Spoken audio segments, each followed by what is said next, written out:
It's so funny. There was a point when we were, I talk, and every now and again I say words, and I basically tell people all of our secret plans. I tell everybody, like, we're going to try this next, and we're going to do that. And then there was a point where I was like, oh no, what if someone steals it? And then I've gotten to this point where it's like, no one wants to do all of this shit. It's exhausting. Because we're probably doing it the wrong way. Yeah. To be honest, there's no map.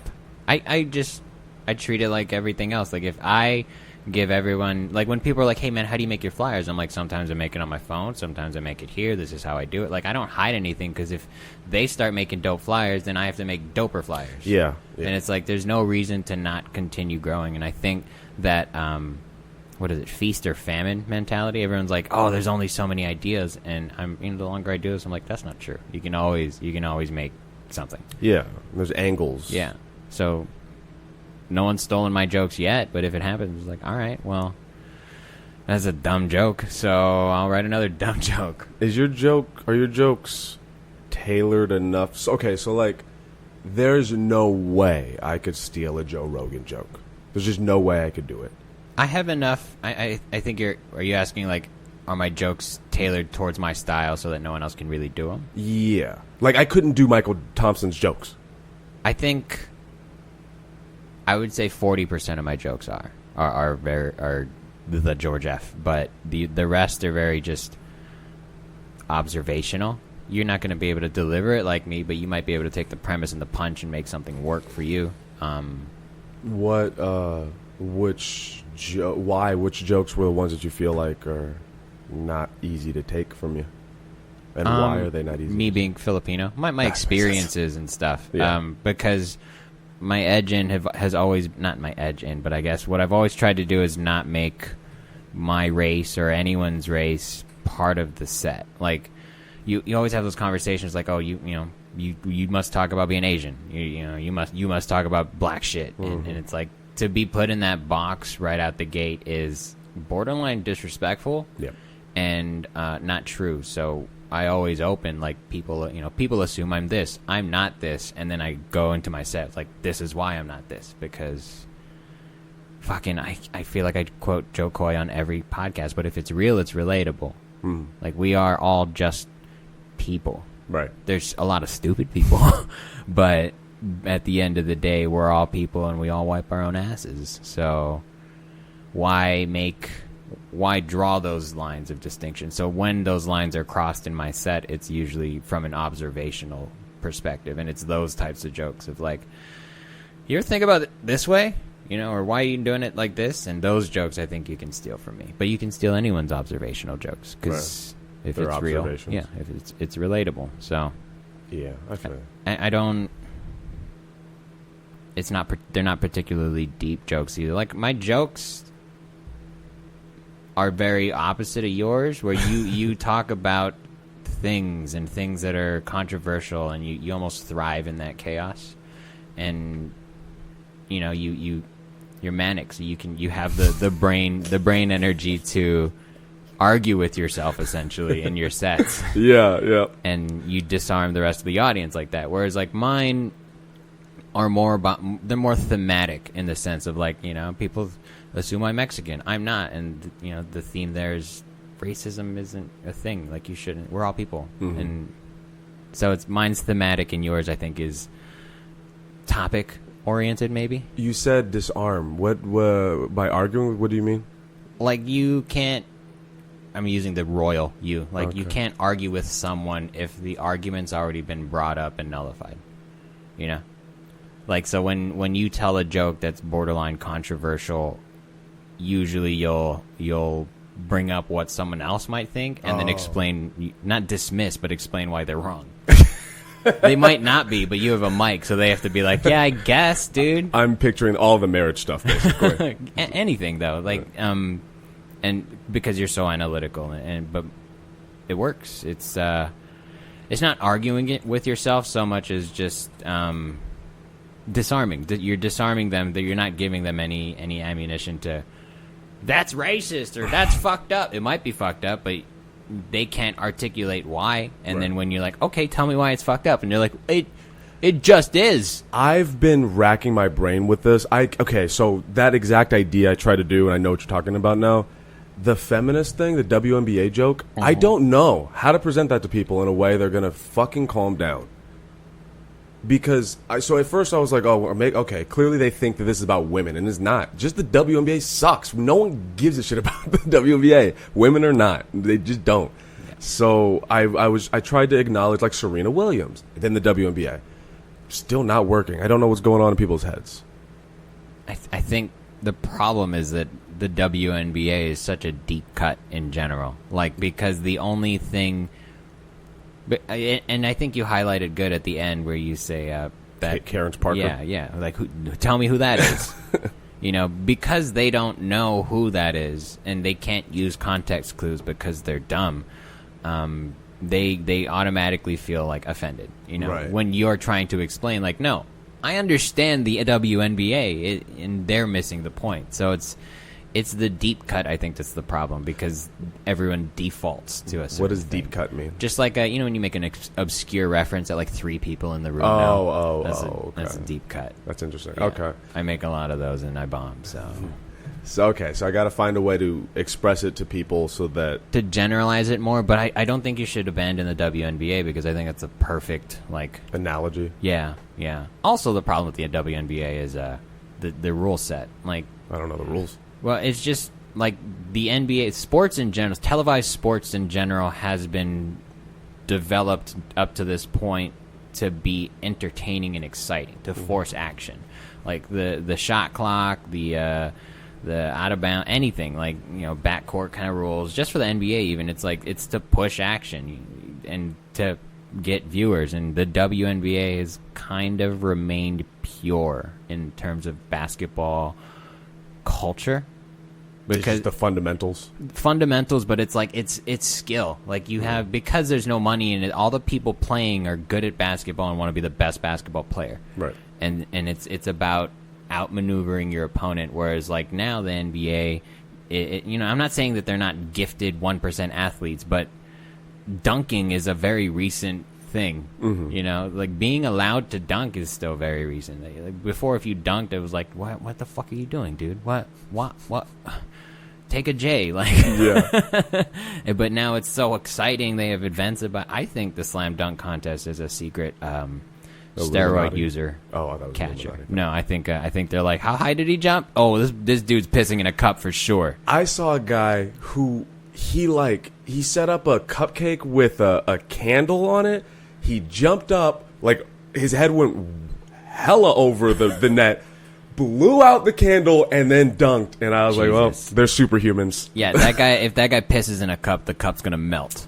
Like, that's crazy. How tall was he? I don't know. I was just watching, like, I was on a YouTube rabbit trail. Oh, that's ridiculous. It's getting out of control. They're like, hey, I bet next year they're going to pull up a tank. And he's like, I'm going to dunk over this. It's going to be Michael Jordan himself, too. Is there a lot? Do you think, like, does human potential have a line, and then we're going to have to supplement with AI? Like, is LeBron the line, and now we can't go past that? Or do you think there's someone who's going to be even more... See, I think the problem with that, I'm talking sports and I don't know anything about it, but I think with, like, LeBron and, like, great 1% athletes, it's a strange blend of skill, because LeBron is definitely one of the most skilled players. I would say he's one of the most athletic and gifted athletes. I think if he did any sport, he'd be good. Yeah, he could kill in anything that he did. But it's also that experience that he brings too. So, like, if he spent all his years losing with a shitty team, he might not be as good, but he'd still be the caliber of athlete that he is. So it's hard to say if there's a line to have, I guess, AI or maybe technological enhancements, because we're still using, like, PEDs. So it's like we don't really know where the physical line is yet, but the experience line is definitely, like, your physical prime is when your body and your experience meet, and I think most people agree it's between 28 and 35. So most of your athletes that are skilled in the thing that they do usually peak around then. So, like, if you look at MMA fighters, which we're gonna have an MMA fighter on here soon. Oh, I'm so excited. He just got back in town, so I've seen him fight. I used to train with him, and but you see a lot of fighters their peak of their career is like 30. You know, and then they're just wrecking shop with the baddest man on the planet. Because, like, I think John Jones right now is 29, maybe 28. I don't know if he's my age or younger, but he makes me sad because I'm always like, oh, I'm not doing anything with my life. Do you ever feel that way? When I think about Kawhi Leonard. Because he went to my high school. Oh, did he? That's fucking crazy. Same year, and we're both... You know what? No, actually, I'm half jealous and half, like, really happy I'm not Kawhi Leonard. Well, not happy I'm not Kawhi Leonard, but, like, I'm happy I'm... So, let me elaborate here. Yeah, whatever help you sleep at night, dude.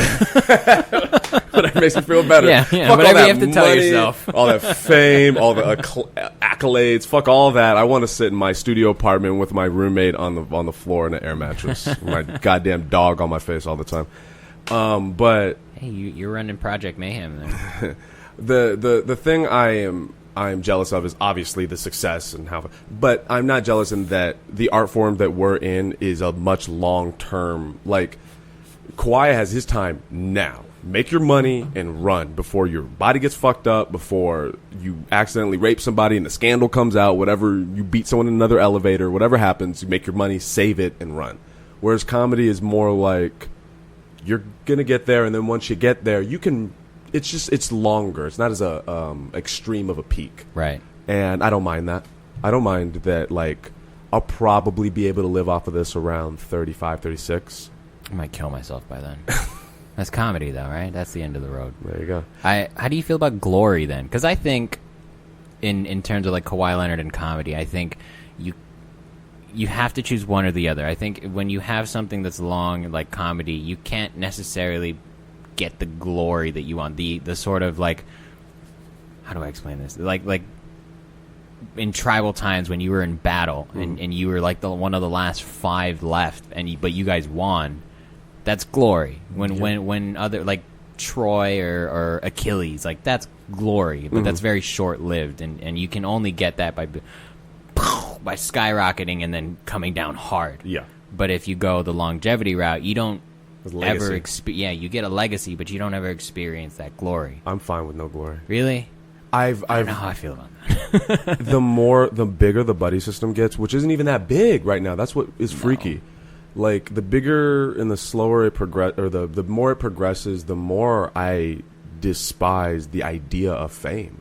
The more, like, I get tired when I was just talking about it.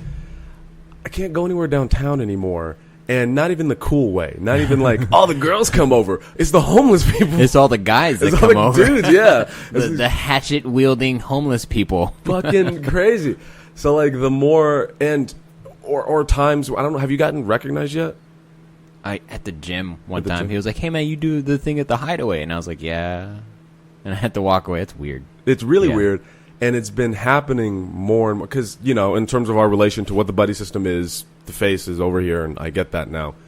But, like, more people have been recognizing me, and it freaks me out because I don't necessarily know what they recognize me from. Yeah. Like, we're on stage every night for hours saying God knows what. So when someone, and I'm, you know, we were just talking about the style of, like, riding the line of offensive and all that stuff.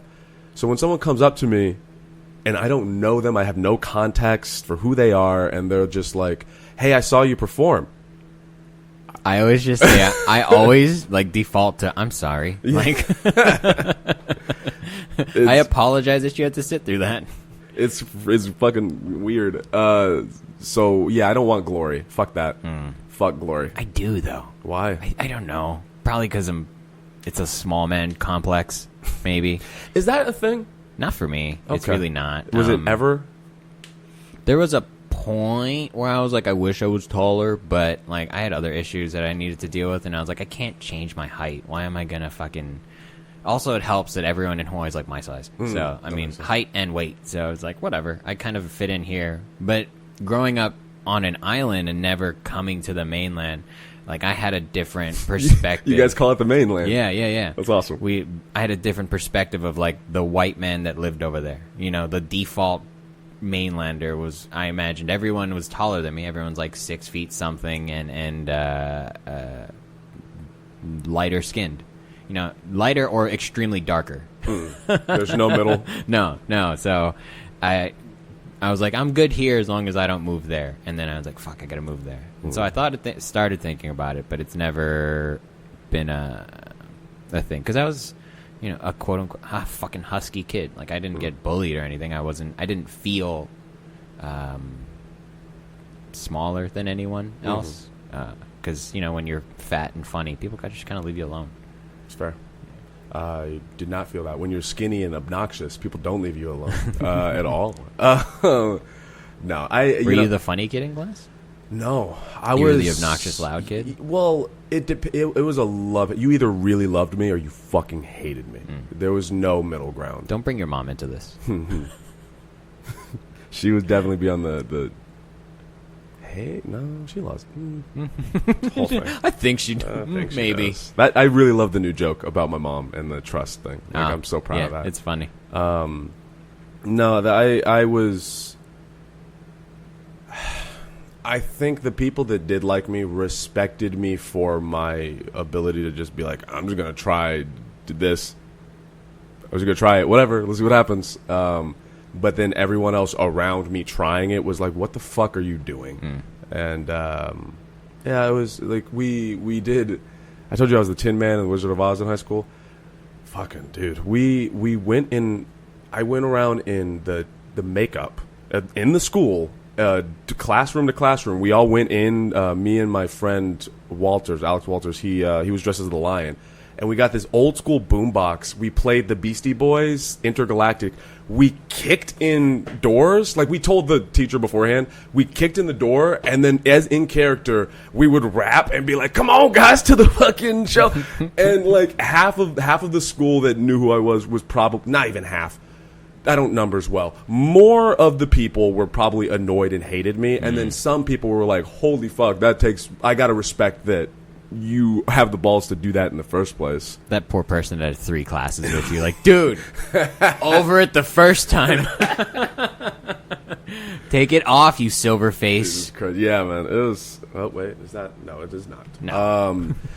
But yeah, I'm. I mean, you've been keeping up with the ACM because you have to post it, so you have to kind of listen to it. I've been working on myself and all that, and right now I'm in the place of like kind of understanding who I am, but now it's like, how do I put it? I want to focus on myself, but I don't want to be selfish, and I don't know how to ride that line yet. And in that same vein, I want to. I like that you use the word "vain" when talking about being selfish. There we go. In that same prospect, lane, street, train of thought. In that same vein, I'll just say vein. In the main vein. That's not how biology works. Is there a main? I guess your main vein, your main artery would be your heart, right? I guess it's your muscle. I think your main artery is your carotid artery, and it's in your neck. Oh. Ooh. Yeah, it's like a fat fucking pipe. I feel like human bodies are not sturdy enough. We're not. There's too many things. People don't realize we're just a balloon, and you put a hole in that balloon, and you're fucked. You put enough holes in that balloon, and you live in the hood. So. Yeah, man. I had to. Did you get my message from last night? I don't know. I got a lot of things. Did you leave me something? I have to talk about it off. Right, that's fine. But. Y'all don't get to hear it. Yeah, y'all don't get to hear it. It's nothing involving comedy, and it doesn't matter to anybody else. But anyway, so trying to find the line of focusing on myself but not being selfish, and being comfortable and proud of myself and what I believe, but not being egotistical. And that's really hard because I know that the way I speak comes off really cocky and condescending sometimes, and it's not meant to be. It's just me trying to explain, making sure that other people understand what I mean. I think the line when it comes to not being, I guess, just like not being boastful, I think is where the line gets drawn. It's like, it's okay to always be proud of yourself. It's okay. You don't want to be smug about it. You don't want to be like, I did this, but to just internalize those good feelings and use it to juice yourself up is totally fine. Like, you're allowed to be selfish in your own head. Once it comes out, though, it's like just as, I don't know, what's the phrase we're all using? Weird flex? Just flex. Yeah. I guess, all right, if I were to say something like, I don't know, I get recognized a lot. That is really a thing that is starting to happen now. And it's funny because it's not even like I get recognized. It's like, I get recognized a lot. And when I say that, when it comes out of my mouth, part of me is like, no, that is a fact. That is a thing that is happening now. And the other part of me is like, that sounds really like like a weird flex. Like, oh, you get recognized in fucking Riverside? So what? I don't know where that line is of how to even express that idea. I would say it's just a reframe. Just put it out differently. Like, people recognize you, treat it like a joke. If you, I'm sure there are things that you say that you're like, all right, this is gonna sound really douchey, and they happen regularly. So if, like, instead of saying people recognize me everywhere or I get recognized now, you can say sometimes people know me from somewhere. Take it away from yourself. It's like they've seen me somewhere, not that they see me and they know me. It's like there's a place that they might have seen me at, and just kind of distancing yourself from the statement itself. That makes sense. But if you don't talk that way, it's like, well, I talk stream like that's why it's so long. That's what I'm saying. Like, if you don't naturally communicate that way, then it's almost like, what's the point? Yeah. If someone's gonna think you're that and you're not, then maybe they don't really understand. You don't need to fuck with them. Right, but then nobody can fuck with me. That's how sometimes it feels like the way I communicate. Sometimes that's okay. But when I mean, like, it feels isolating. I've already experienced the nobody fucking with me. I've already experienced it, and it's not fun. I disagree. When I say nobody fucking with me, I mean, like, did I tell you the shit that happened in Cal State San Marcos? Yeah. The chalking and the baby murder and rape and shit like that. And the flowering and the flowering. Lynching. Yeah, all that stuff. But we make it sound like Alabama in the fucking 30s. Or in Alabama in 2019. Like, that's Alabama. But I know what it feels like to be hated by essentially the community that you have to be around, and it doesn't feel good. What's that phrase? No man is an island. You've been the island. Yes, multiple times in my life, and it doesn't feel good. It's like it's terrifying. It's got to be worse to experience it in your way. Like, there weren't any real walls put up between you, but they were all emotional and intangible walls that were up between you and the people that hated you. Because, like, being put in isolation in prison is one thing, but you're just put aside. You're just in isolation in your own thoughts and be driven mad. There's a physical thing that you're like, yeah, I'm separated from everyone. Right. But then in the world, you're like, I think I'm separated from it. It's a different, like, awareness of, like, you don't know where the lines are anymore. Yeah. Like, or who's on that side of the wall. Yeah, it's terrifying. And when people say stuff like, well, just don't care what people think. It is very easy to say that when you're not an obnoxious person.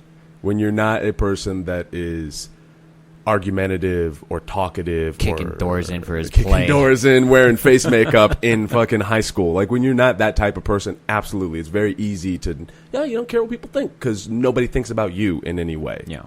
But when you're constantly having to put yourself out there to make things happen, it becomes hard. Like, one person disliking you, whatever, you can brush that off. But when everyone's coming at you, half the campus, yeah. And every individual person thinks like, well, I just said my piece because it's about me and I'm going to tell that person. And that's what it is. It's between us. But they don't realize, like, it's fractal. That it's not just one person. It's the straw that broke the camel's back. There's millions of straws under it. And so, when people say, just don't care what people think, it frustrates me. It's like, well, you're not living in my world where people are paying attention a lot more. Yeah, because you do... it's. I wouldn't say you do, like, it's a conscious thing. I think it's part of your personality. Just kind of have yourself on display. Yeah. It's you wear your heart on your sleeve, and you're just there. You're Aaron Chase. You're also tall as fuck, so it's like you can't necessarily hide in a crowd. And loud and black. Very black. So yeah, trying to figure out, So the thing I was with the homeless guy, I almost getting into a fight. So which, by the way, it just clicked that when the guy was trying to get you, when you locked your key in your car, and he was trying to break your door, it's He was basically going, you know what the best way to not lock your key in your car is? To not have a door, dude. He was saying, so in his weird mind, he thought he could slip my key ring. You've seen my key ring. Mm-hmm. He thought he could slip my key ring through a crack in the door. Does that make, you know what I'm saying? Yeah, I see what he's saying. But that only works on like frameless doors. Yeah, it was insane. What we're talking, but I'm surprised he didn't just try to break your window. It's like, you need help? I got that. It's crazy. It was ridiculous. But so, we're podcasting. Someone's going to listen to this. Context: a homeless guy was being irritating, and I almost fought him. That about sums it up, I'd say.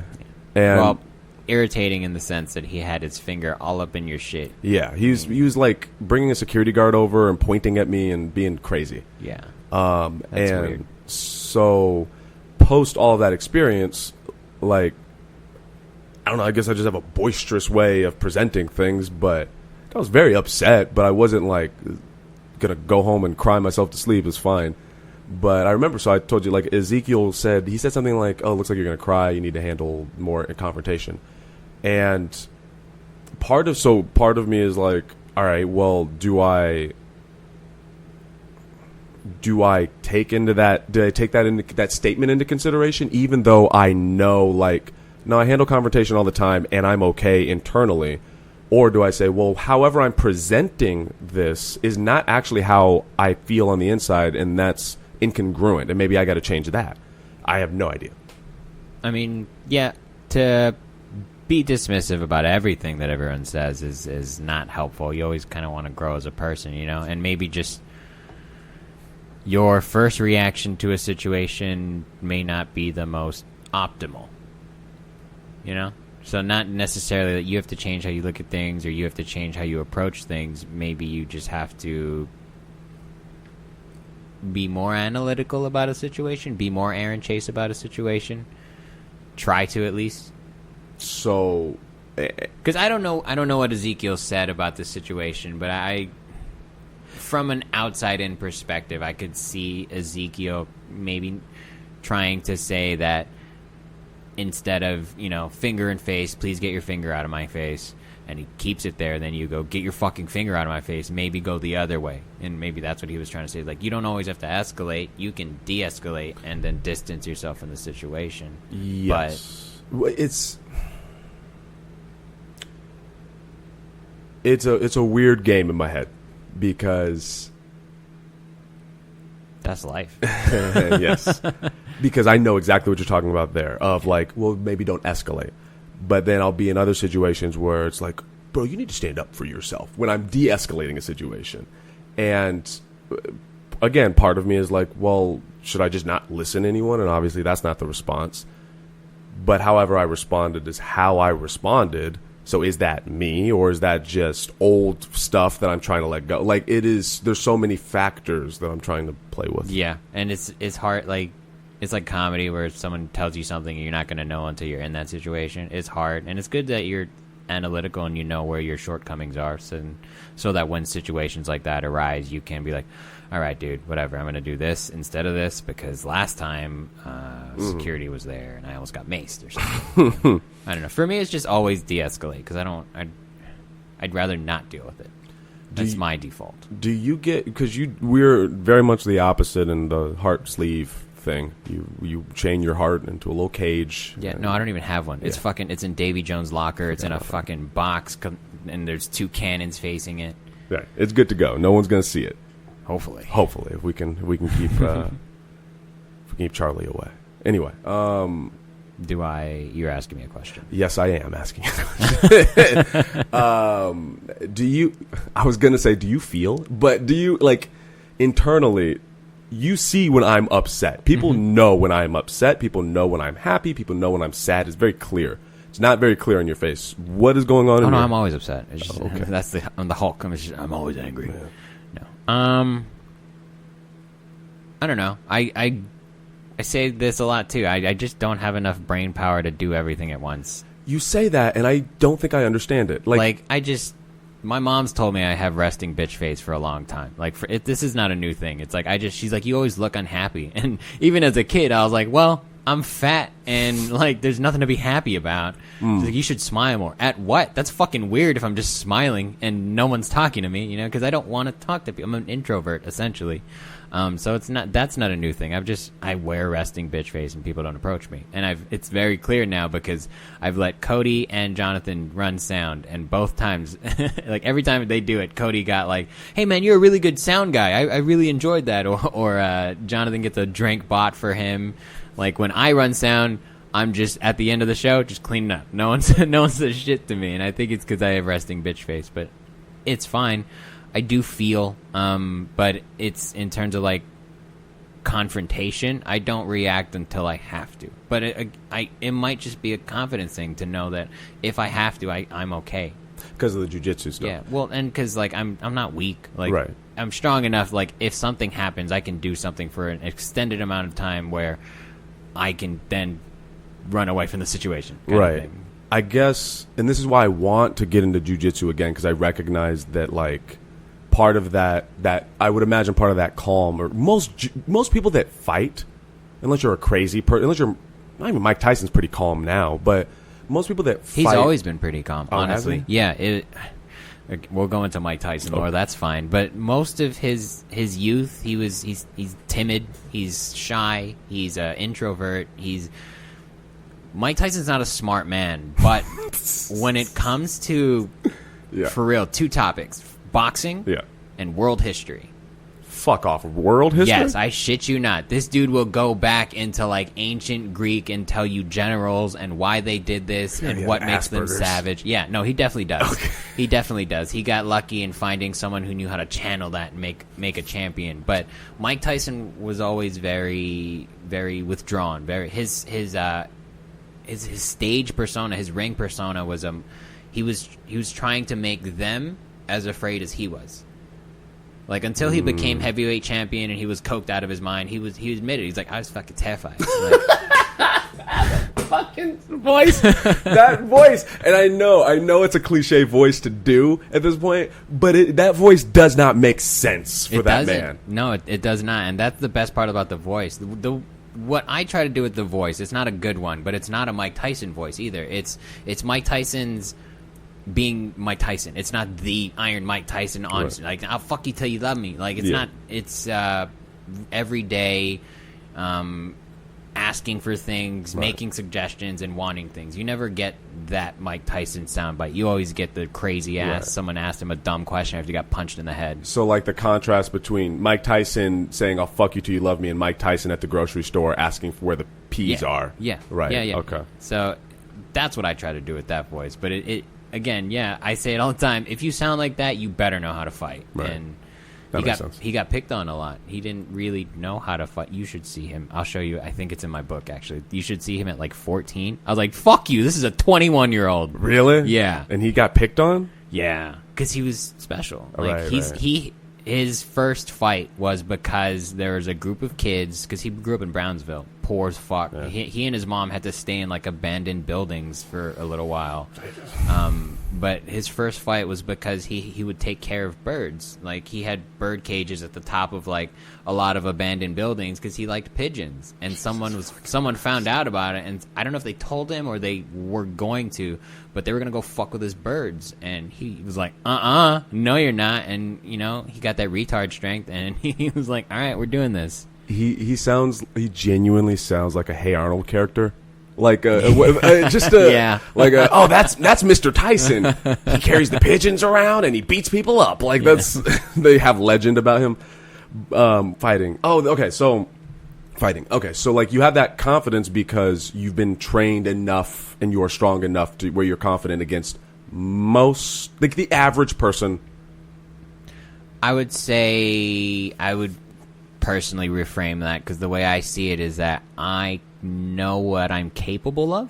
Okay. And I know that there is an end of the pool, physically speaking, that a lot of people haven't swam in yet, and I have. So it's like I know where I'm capable and what I can do to make sure I'm safe in that situation, or to make sure the people around me are safe in that situation. So it's not I can take you. It's I can handle the situation. Right. So for me, it's like it's more of a gamble. Like I really think that that the most of the comics and probably a lot of the audience, like consistent audience members, underestimate my ability to fight. Like, I think because of my demeanor and the way I'm always smiling, being as cordial as possible to people, I don't think they realize that, like, I can hurt people. Like, that's a thing I can do. Yeah, that's just physics, too. I don't know why people think that about you. It's like, it's crazy. He could hit you in the head before you get close to him. Like, well, it's strange. It really is strange to me how, like, okay, so if Mike Tyson was that big, it's just how he presented himself that made people feel the need to fuck with him. I recognize it's just the way I'm presenting myself. Like, if I really wanted to, I can present myself as very scary. I walk, like, people don't realize when I walk around, people are scared of me, and every time people hear that, like, that doesn't make sense. It's like, because you know me, but you know that I don't look. Yeah, I'm scared of most people. But I guess then what would make that better is, you know, having a clear line, like having that line that you have of knowing, like, oh, this is roughly where I'm at in terms of how to handle that type of physical confrontation. Like, when I get upset enough, I'll go into a fight with someone I can't necessarily take. Like, you've seen that happen. I don't know. Like, it is a gamble. So for me, I think that maybe the adrenaline goes up because I'm like, I could maybe take you. And I guess we'll have to find out. And your body recognizes, like, oh, I need adrenaline right now. I have to, I got to perform. Get ready, yeah. And part of me is weird. Like, and then there's this other part. It's like a constant duality of, well, part of me gets frustrated when I don't get respect, when people don't respect me, and I feel like I've earned and deserved enough respect. And the other part of me is like, their respect kind of doesn't matter. Anyway, I got my own things I'm working on. And I seesaw, I go back and forth. So sometimes I'm like, fucking, I run the goddamn buddy system, and gosh darn it, we have the hideaway and all this bullshit. And then I want respect. And the other part of me is like, yeah, but, you know, I'm running the buddy system, and we got the hideaway, and it'll be fine. It'll be fine. And so it just goes back and forth. Yeah, I think everyone has that kind of battle. You know, at least people that are well mannered and normal. It doesn't feel like it. Yeah, I think, again, that's a product of our environment, though. We choose to be around those people that are on different parts of the spectrum, because there is a general population that, like, has to kind of think that way. Otherwise, the world wouldn't work, you know? But you and I spend anywhere from 3 to 5 hours a day around crazy people. Jesus Christ. Around people that have those thoughts but choose to indulge one.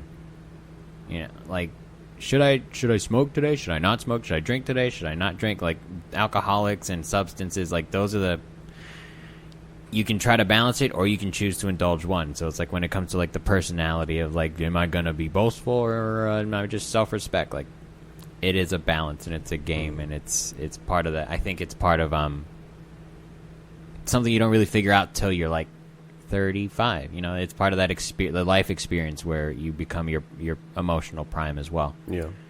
You know, speaking of all of that self-respect and all that stuff, I have come to realize there's a few things I really love in this world. Stand-up's one of them. Making film seems to be another one. Hip-hop and rap is another one. And there's this gut feeling that I've been having, like, so with mushrooms, for a while there was this gut feeling of, like, oh, I feel like I need this. And Wait, you mean mushrooms? Or? Mushrooms. Oh, okay. So there was this thing that kind of drew me to, like, there's something there that I need. I know I need this. I should probably do this. And I'm starting to feel the same way about jiu-jitsu in particular, of, like, there's something there that I need and I really want, and I've got to pursue it. But right now I just can't, and that's frustrating. Mm-hmm. Yeah, I that's kind of how I do drugs in general. Like, if it doesn't call to me, I don't really try it.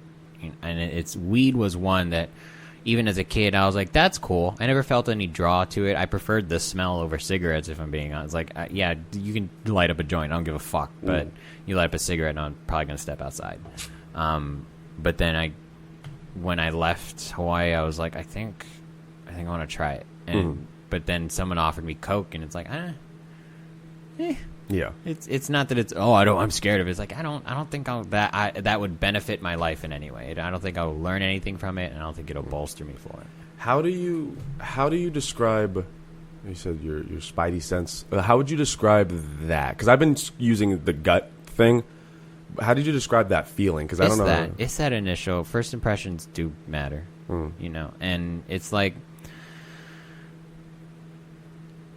I don't know. I guess I overanalyze people, and I kind of make my own generalizations about them as well. So it's like if I meet you and you know you smell bad, your shoelaces aren't tied. Like it's the little details. The way you present yourself is gonna tell me roughly how you respect yourself, and similarly how you're gonna respect me. Give me one second. And pause. Can we pause it? Yeah, that's okay. Hello. No, not yet. I'm going to be heading over there soon. I'm just finishing up some work.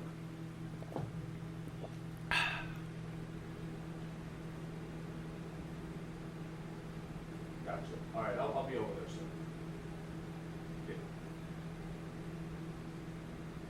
Yeah, I saw the message. When I get there, if I have any trouble, I'll give you a call, okay? Okay. Are we close? Yeah. Oh, I was using it for a noise profile. Okay. What were we saying? That the way people present themselves in general, it will tell me what level of respect you have for yourself, and that the amount of self-respect you have that's the line, that's the bar of how much respect you're going to give someone else. Okay, so with that in mind, when you first met me to now, what would you say your first interaction with me of how I've presented myself versus now? What is was the difference? Was the same? How do you think? See, that's different though, and it's kind of my person. I'm a lurker, you know. What does that mean? It's like I like to sit in the back and watch people. Like, I enjoy people watching. I like to pretend I'm Sherlock and I'm fucking making stupid deductions. But I like watching people. People are very fascinating when they think no one's looking. Yeah. And so I'm positive that I saw you before you saw me. And yes. I got a chance to kind of see how you operate when no one's looking. And like, so you were just up, down, host.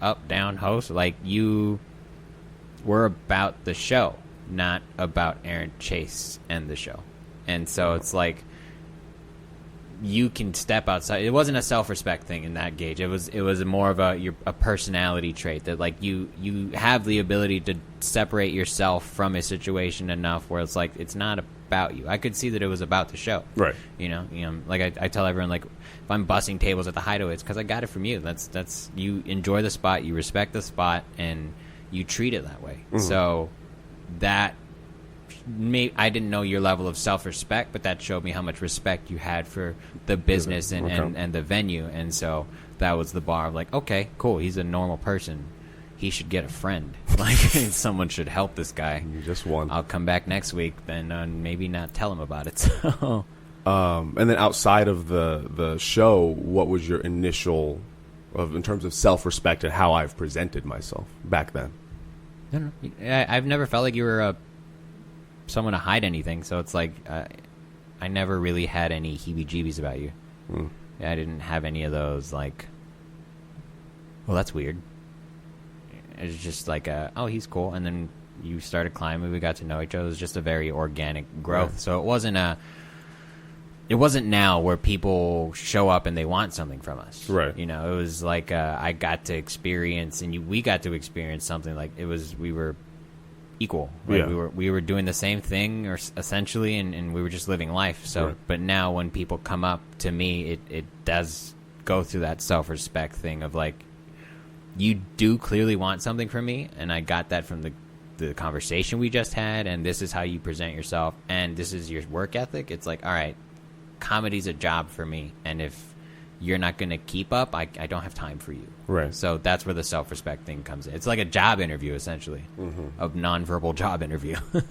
So then what do you think then is the difference between, okay, right now what's going on in my head is like, am I now being self-centered and egotistical and all about myself?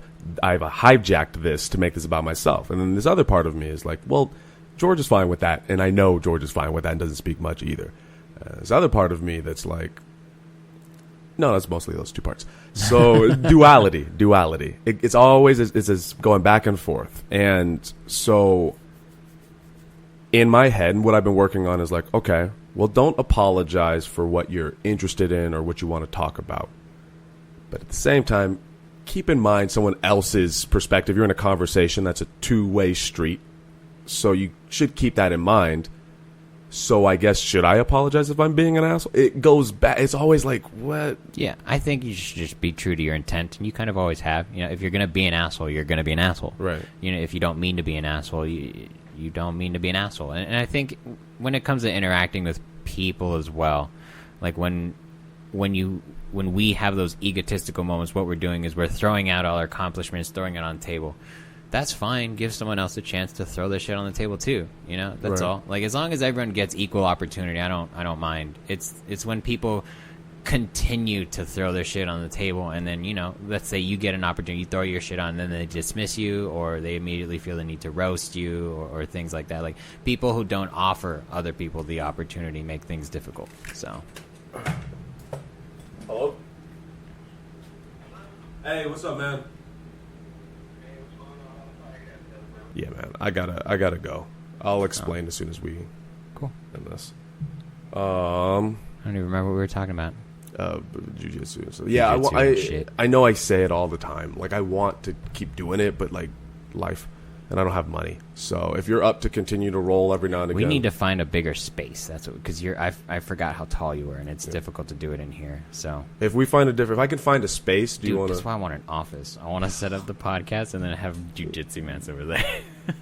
There's a place over by Mission Grove that would be so cool to turn into a comedy club / office, but we don't have money. Not yet. We'll get there. Yeah. But yeah, I gotta go. Cool. Clean up any dates you want to plug before you take off, Aaron Chase? Well, I know that you and I are both at the November 3rd.